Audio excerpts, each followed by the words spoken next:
Dragi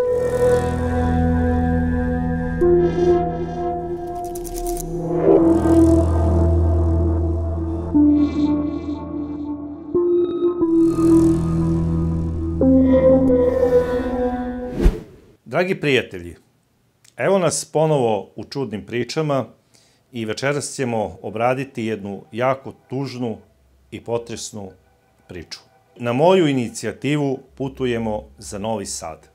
A zašto baš Novi Sad i zašto na moju inicijativu radimo ovu priču? 9. februara, rano izjutra, oko 5 časova, stradao je Kristijan Kostić Bleki. To je ulični svirač koga su svi znali u Novom Sadu, a između ostalih znao sam ga i ja. Daleke 1994. godine Blekija sam upoznao, znači pod tim nadimkom, u kultnom bifeu u centru Novog Sada, u bifeu Ribar. Od tada mi smo se viđali mnogo puta, u stvari maltene kad god sam išao za Novi Sad, ja sam ga sretao u samom centru grada gde je svirao i bezbroj puta mi je svirao Jimija Hendrixa. Obožavao je Jimija Hendrixa i znali smo posle toga da odemo na piće u Ribar ili u neki drugi kafe koji je najbliži u tom momentu, ali se sve obično dešavalo u najstrožem centru, tu negde oko Saborne crkve, znači Dunavski kej ili blizu katedrale. Bleki je bio legenda, pravi Jugosloven. Ja sam ga gotivio zato što je bio pripadnik moje nacije, nacije Jugoslovena. Pravi Novosađanin. Rodio sam se u Novom Sadu, 61. godine, davne.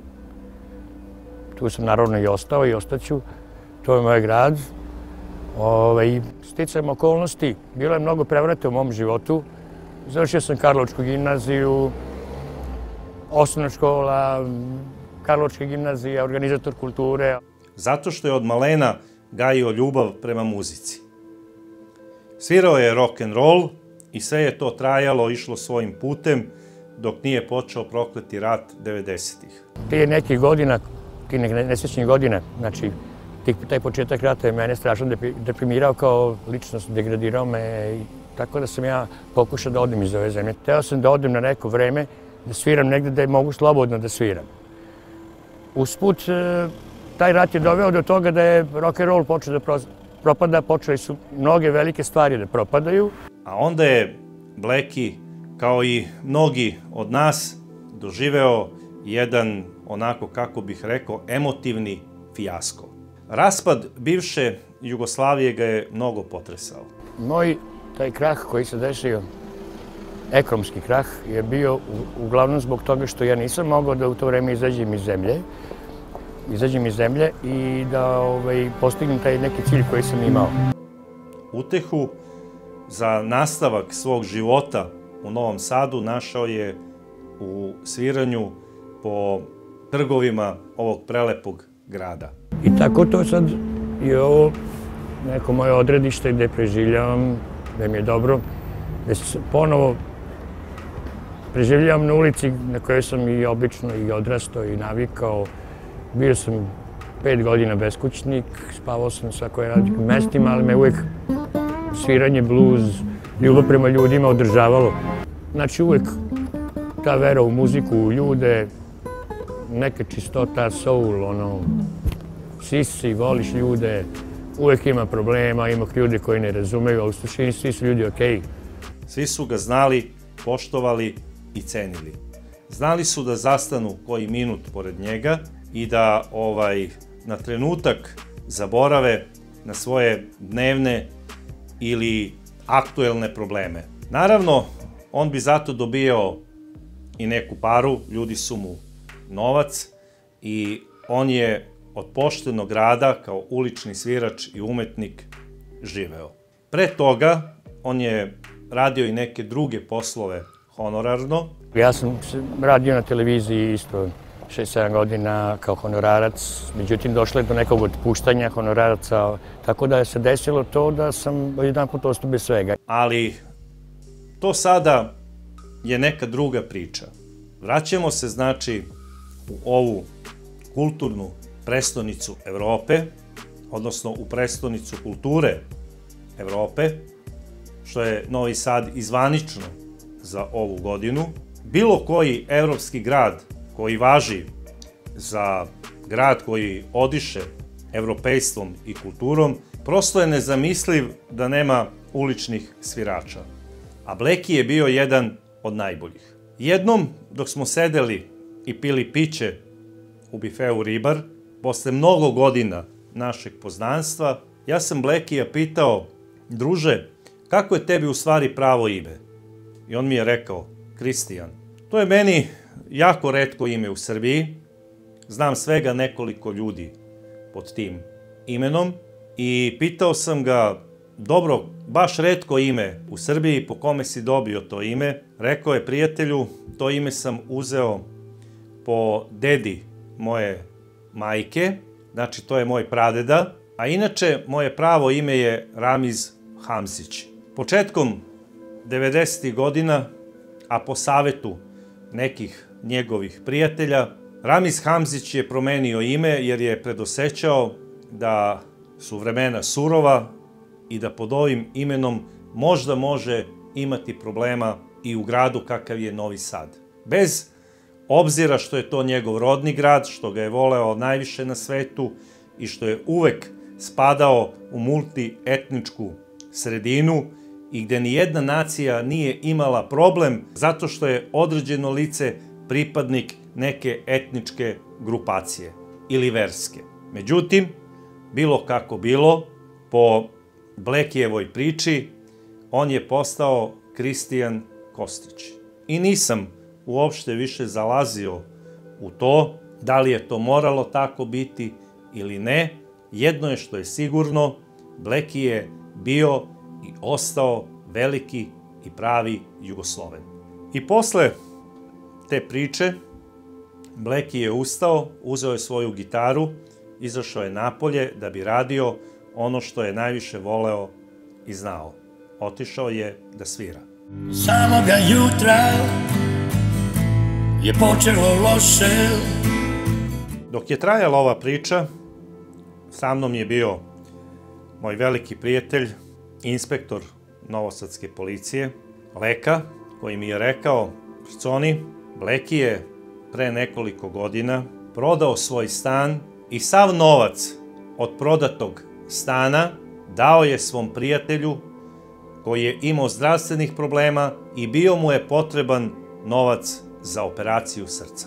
Bleki je rekao: druže, ovaj novac dajem tvojoj porodici i tebi da bi se operacija izvela i da bi ti ostao živ. Eto kakav je on čovek bio. Ja to do tada naravno nisam znao, ali od tog trenutka, tog čoveka sam počeo neizmerno da poštujem i cenim. Mislim da, bez obzira na sve u kojem vremenima živimo, mislim da samo ljubav i vera, koja je vrlo nedostaje u ovom svetu, može da ti da snagu da ideš dalje, bez obzira dok ćeš stići. Ali ako se pošteno boriš, svi će te poštovati. Tako da ja radim ono što volim i mislim da to ljudima, dakle, prije i daje snagu. Kao što su u stvari ljudi prolaze i kažu da im to na neki način daje snagu da nastave dalje, tako da mislim da možemo na kraju ipak svi da pobedimo. I sada kada čujem da je ovaj čovek izgubio život zbog malo para, prosto mi dođe da zakukam. Međutim, suzdržat ću se. Otići ću sutra do Saborne crkve da upalim ovom čoveku sveću za pokoj duše, jer smatram da je to zaslužio.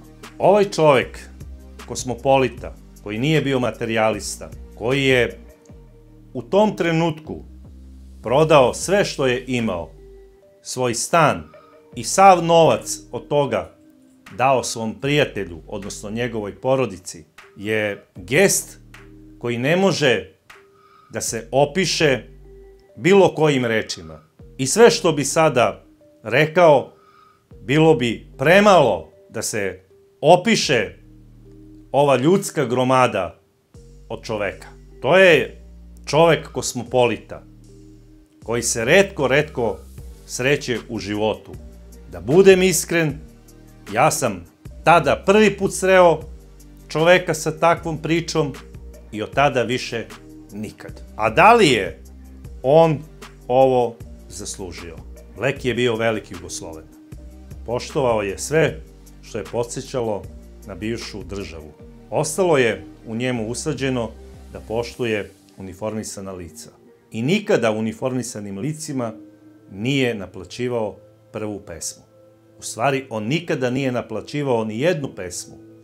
Uvek je bilo ono, daš koliko možeš. I u redu je. 1 dinar, 1 dinar. 50 dinara, 50. 100, 100. Kako ko može. Nije on imao cenu i da kaže ta pesma košta toliko i toliko. Zato što je pevao iz ljubavi. A on ljubav nije prodavao. On je bio ulični svirač.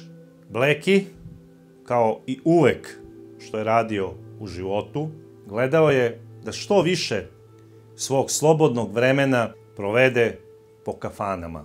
Nekad su to bili i neki bircusi koji su radili tokom cele noći, da bi se što više družio sa ljudima, jer je voleo ljude.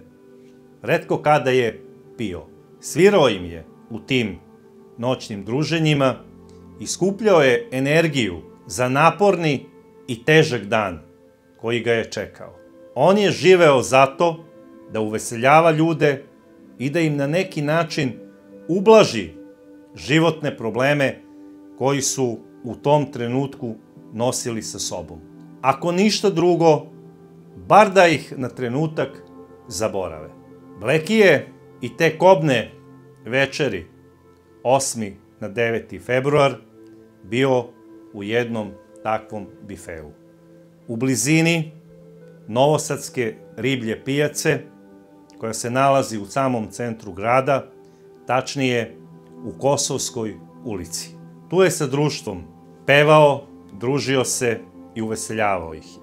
Svi su ga obožavali, naručivali su pesme i po neko piće, razgovarali su s njim, a u jednom trenutku prišao mu je i jedan mladić koji mu je nešto šapnuo na uvo. Svi su mislili da je taj mladić tražio neku pesmu. A taj mladić nije naručio nikakvu pesmu, on je pitao Blekija da li može da mu on naruči piće. Bleki je njemu naručio 2 pića. Naručio mu je 2 piva. I ovaj mladić je ista popio. A da mu nije ni nazdravio u onom starom dobrom živeli. Nije mu poželeo ništa dobro, što će se kasnije ispostaviti da mu u stvari i nije mislio ništa dobro. A čime je to Bleki zaslužio? Bilo kako bilo, došlo je jutro, 5 sati, Bleki je izašao iz bifea. Krenuo je da malo prošeta i da bi se skoncentrisao za naporni dan koji ga čeka. Tu, oko riblje pijace, dešavale su se od samog ranog jutra neke stvari u smislu dolaska ljudi sa strane, trgovaca ribom, okolnih ribara znači, i oni koji kasnije dolaze da istu kupe. On je znao tako da osvira koju pesmu, da uzme koji dinar i dok je Bleki šetao, sustigao ga je jedan mladić. Taj mladić je bio upravo onaj momak kome je on naručio 2 boce pića u bifeu. A taj momak je bio Žarko Riđički iz Žablja, star 21 godinu. Momak koji do tog trenutka nije ni mrava zgazio. Koji do tog trenutka se ni sa kim nije posvađao i nije važio za problematičnog momka u svom mestu. Ovaj mladić, iz samo njemu znanih razloga, obraća mu se sa rečima: matori, daj mi sve pare koje imaš. Bleki ga je pogledao, nasmejao se i rekao je: momče, nikakav problem. Kod sebe samo imam 390 dinara, izvoli, idi popi još jedno piće. I dao mu je 390 dinara. Odnosno, sav novac koji je imao u tom trenutku. Mladić je isti uzeo, stavio u džep i rekao je: matori, nikome do sada nije ovako uvredio. Zar ti smatraš da ja vredim samo 400 dinara? I počeo je nesrećnog Blekija da tuče pesnicama, a kada je on pao posle prvog udarca, počeo je da ga šutira svuda po telu. Sve dok je Bleki davao znake života, mladić ga je tukao. Žarko se nije zaustavio sve dotle dok nije video krv koja se pojavila i počela je da formira lokvu oko Blekijevog tela. Onda se uplašio i pobegao je. Posle nekoliko minuta nesrećnog Blekija je uočila grupa prolaznika. Odmah su pozvali hitnu pomoć koja je stigla u rekordnom roku. Nesrećnog čoveka su odvezli u hitnu pomoć gde su mu ukazali sve što treba od medicinske pomoći, uputili ga na urgentni centar i on je u urgentnom centru posle pola sata preminuo. Srce ovog velikog čoveka, ali nesrećnog, prestalo je da kuca. Sa ovog sveta otišao je još jedan veliki čovek i veliki Jugosloven. Čovek koji je najviše na svetu voleo ljude, muziku, Novi Sad i Jugoslaviju. Preselio se na neki novi i bolji svet, da bi svirao nekim drugim ljudima, možda samim anđelima.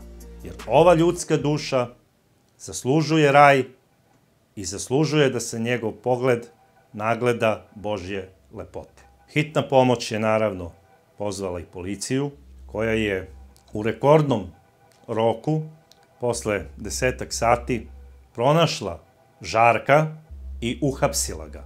Ovaj 20-godišnjak je u policiji dao sledeću izjavu. Tukao sam ga zato što sam uživao u tome. Smatrao sam da me je isti uvredio samo zato što mi je dao tako malu količinu novca.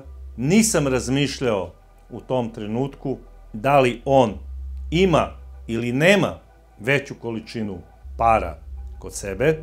Dobio sam u jednom trenutku takav napad uživanja dok ga tučem, da i da mi je dao 1000 eura, ja bi nastavio da ga mlatim.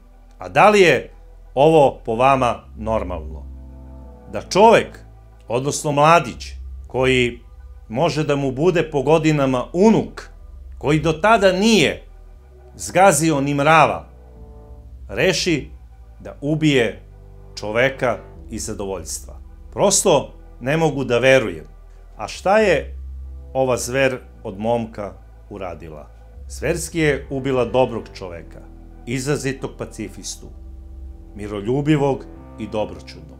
Kada su ubili njega, koji je imao iskustva da se kloni budala, šta da očekuje čovek koji se slučajno nađe na ulici u sitne sate? Razmislite o ovome, dragi prijatelji. Ovom momku je određeno policijsko zadržavanje do 48 sati.